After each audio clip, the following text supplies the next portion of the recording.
আরে মাসুক যদি আশেককে ধরা না দেয়, কোনদিন আশেক মাসুক পর্যন্ত পৌঁছতে পারে না। বাজার ইমাম গজ্জালী রহমাতুল্লাহ আলাইহি বলেন, আমাদের এই তরিকার মুরব্বী রশিদ আহমদ গাঙ্গোহী রহমাতুল্লাহ আলাইহি বলেন, বাজার এই অবস্থায় পড়াই পড়ে আল্লামা সিস্তি রহমাতুল্লাহ আলাইহি বলেন, সে তকবীরায় মুসলমানা কে মানে খুদরা নবী জানা, সে তকবীরায় মুসলমানা।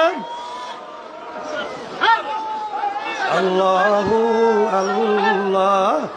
আল্লামা সিস্তি রহমাতুল্লাহ আলাইহি বলেন, মাকান আল্লাহ মাকা বাসর, নেশা নামবে নেশা বাসর, নাজান আল্লাহ তামাম বাসর, না বাসর ইশকে বেজানা। এ আমার মালিক, তুমি একটু আমার দিকে তাকাইয়া দেখো, আমি এখন মাটিতে আছি না, পানিতে আছি না, আসমানে আছি না, জমিনে আছি।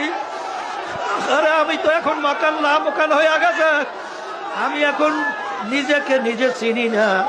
আওয়াতাবাত্তাল ইলাইহি তাবতিলা, ও বান্দাবান্দি মেলার মতো মেলো। আর এই অবস্থায় পড়ার পরে আল্লাহর ওলিরা বলে, আসে বাহাওয়া মাদহুশে বু মদয়াদ খেশে মুহিব্বে বেহুশে বু ফেরাতে দোস্ত